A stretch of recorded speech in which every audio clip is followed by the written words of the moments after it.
Hello, my name's Michael Conneely and this is the Lord of Karma series, and we're focusing on the planet Uranus.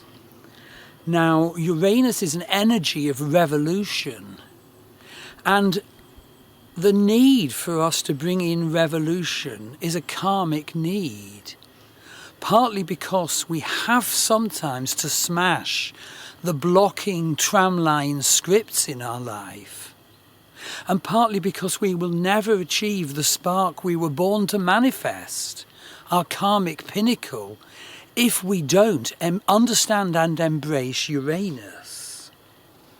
So in this part 1 section of Uranus as Lord of Karma video, I'm going to tell you a little bit about karmas around Uranus and the myth behind Uranus. And in part 2 video, I go into details of how you analyze the position of Uranus in your astrology birth chart, in Vedic astrology, and in Western astrology to define and perceive your karmas accurately, and how you map your predictive astrologies so you can know when the energy of Uranus will be coming into your life, what it is, and how to work with it. You can really get it wrong. Or you can use the perception to heal yourself and achieve what you came here to do and benefit others. So basically, I'll just tell you a little bit about the myth of Uranus. So Uranus was the sky god. In Vedic mythology or tradition, the equivalent of Uranus was a beneficial god who brought needed waters to the earth, which brought fertility, crops and growth. But the ancient Greek perception captured additional dimensions of the Uranus energy. And believe me, you need to understand the positive and negatives of Uranus's energy as he manifests in your birth chart and affects your whole life, and as he comes in and out of your life predictively. So for the ancient Greeks, Uranus was the consort of Gaia, the earth goddess. In fact, she'd given birth to him, and he grew up and became her consort. And he fathered many children on her. And this isn't what I'm going to say next is really important. But the way he treated his children was terrible.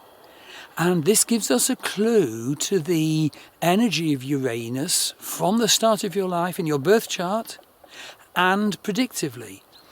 He was not satisfied with the children he produced through Gaia. They weren't good enough.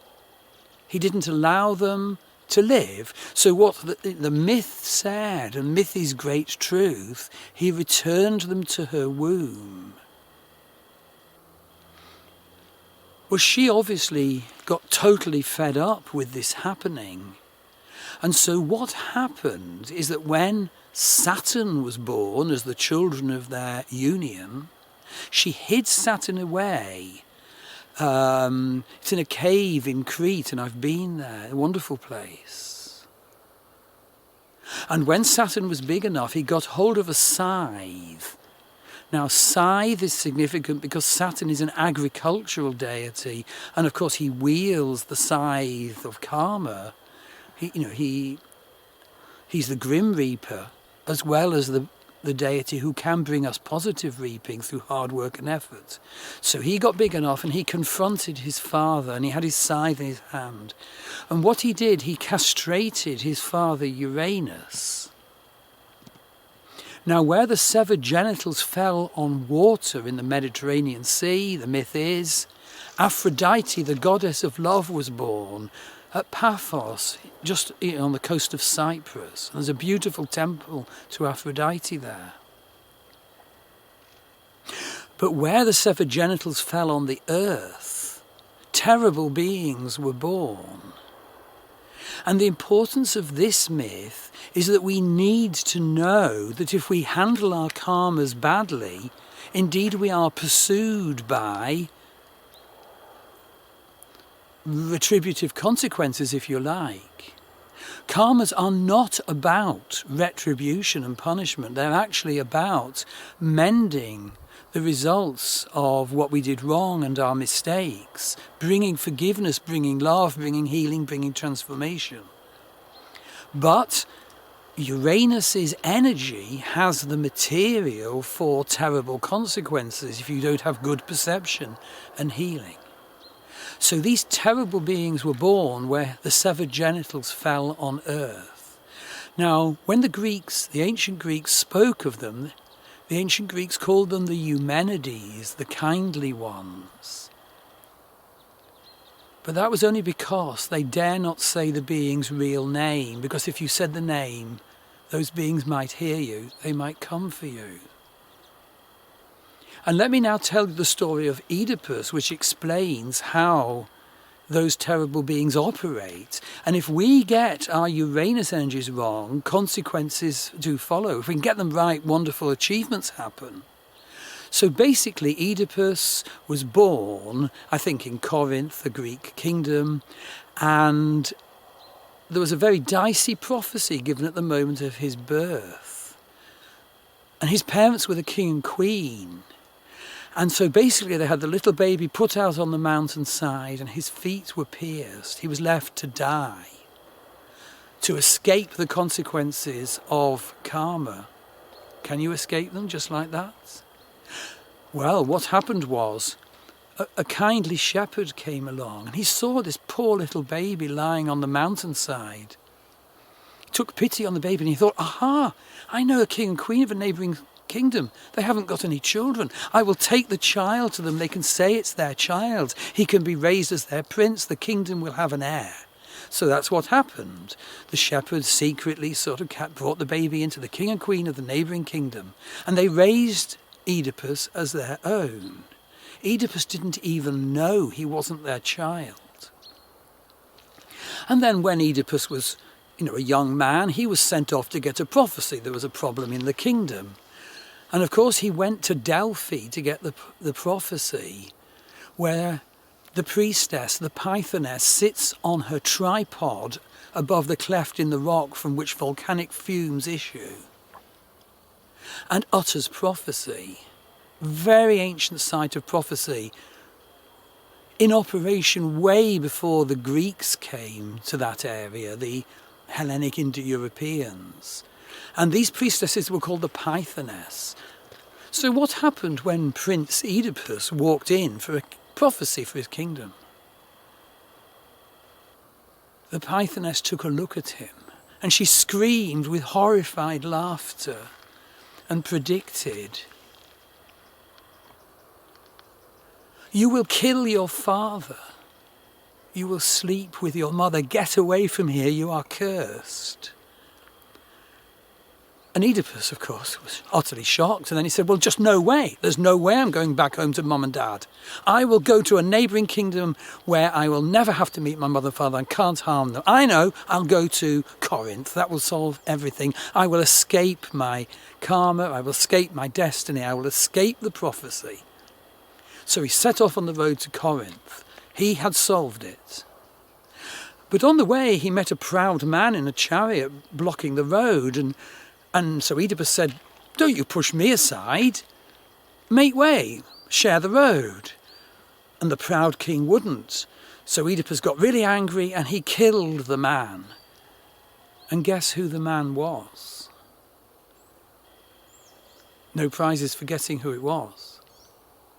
And then he carried on to Corinth, and so arrived somewhat later, and he found that indeed the kingdom was in a mess. The queen had given out a reward that, because her husband had died, whoever killed a monster who was devastating the kingdom could enter her bed and become her consort, the new king. And so Oedipus went and he saw the monster and he killed the monster. And then he turned up in front of the queen and said, I claim my right to enter your bed and become king of this kingdom. Guess who his mother was? I'm so sorry, guess who the queen was? I've given a clue, haven't I? And he carried on ruling, but things didn't go well in Corinth. And they came to a head when the blind seer Tiresias turned up. And Oedipus said, I want to see the seer, I want a prophecy sorted out for this problem or that problem. And Tiresias was shown into the throne room. And then the blind prophet Tiresias shivered and shook. He refused to give a prophecy. Oedipus got very angry with him, seized him round the throat and compelled him to give a prophecy. So Tiresias said, okay, you have asked for this. You have killed your father. You are sleeping with your mother. You are cursed. And Oedipus says, I just don't believe it. So he shot off to his mother's room, burst open through the door. And what he saw was the body of his mother hanging from the rafters. She knew all along who Oedipus was, her own son. And so she had hung herself when she heard that Tiresias had arrived. She knew that her time was up. So what did Oedipus do? Well, basically he took the brooch pin out of his mother's clothing and he pierced out his eyes. He couldn't bear to see his mother hanging from the rafters.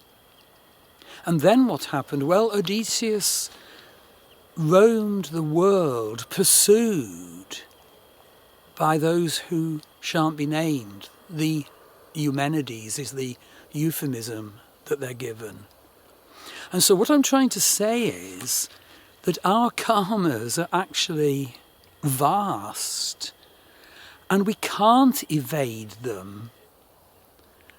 It's a dramatic example, but myth is so valuable in that way. So in my astrology readings and my astrology courses, what we can look at, how your planets map your karmas. And this perception means that we can actually emphasize the more positive side. And I always combine Vedic with Western astrology. And I always bring in understanding of how astrological perception can be used as a gateway to healing. And so in the introduction video, I list the sort of healings I do, and also my partner Maggie Pashley does worldwide from our healing centre. And actually I've chosen to do Uranus first of the 13 planet videos in this series, Lords of Karma, because Uranus is actually at this moment transiting in the heavens opposite my sun and conjunct my moon.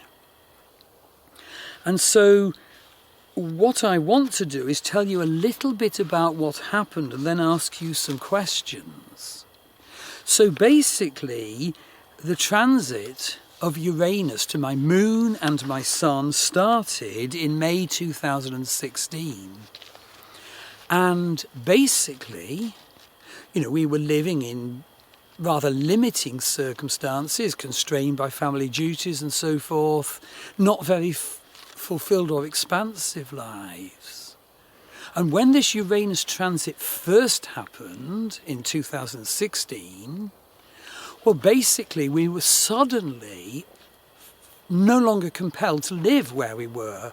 And I said, let's go to Ireland.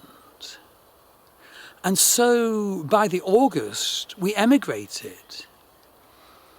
And I feel I have been able to express myself so much better here in Ireland. Half of my bloodline comes from here. And, we've set up this healing centre. And, we offer many, many courses and healings and readings. And the countryside itself is so amazingly beautiful round here.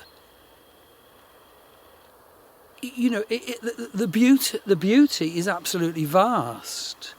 You can go to so many different ultimately beautiful places each outing, each day off. So Uranus brought his revolution energy in that way. There's more to it.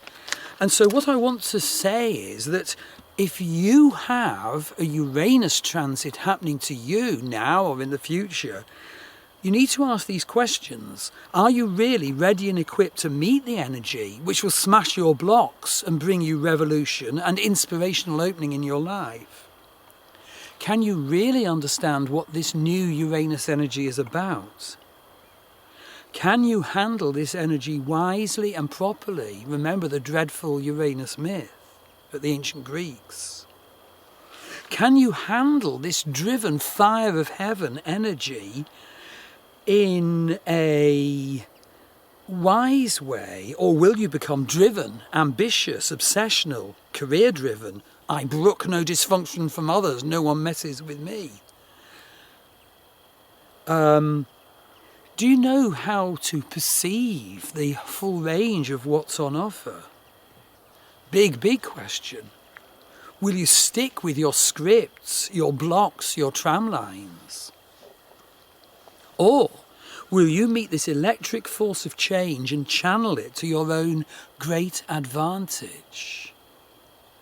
So, this is the first of the 13 videos with blogs of the planets of Western and Vedic Astrology as Lords of Karma. And so, just to conclude this part 1 video, I'm going to tell you what else happened, I feel, to me.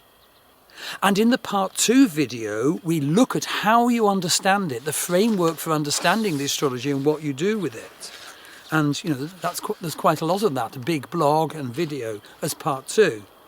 But the other things that happened with me, and particularly when Uranus recently was very exact over my sun, I literally felt the inspiration coming. Some mornings when I woke up, I felt, you know, the inspiration, the purpose. It was like sunbeams coming through the branches of trees in a woodland. They weren't constant, but they kept coming through. And basically, I reread my novel Rune Magic, and I was very inspired by the energy which I wrote in that novel. And so I've started rewriting a novel I was writing that I had to drop when we emigrated, you know, with loads of move of house, red tape and all that. And I feel now I'm really bringing great inspiration and power to that novel. It's actually called The Morrigan and the Dagda. It's about the gods and goddesses of the ancient Irish. I won't go into detail. But everything's sort of clicking into place, and the expression has sort of power and force and authenticity. So I'm now concluding this part 1 video about what does Uranus mean for you. And please now see the part 2 of this video, which is how Uranus is understood astrologically. What are its positive and negative qualities? How you analyze it by sign, house, aspect, and predictive periods, transits, and so forth. And what healing and empowerment approaches you can bring. So, go for part 2. Thank you.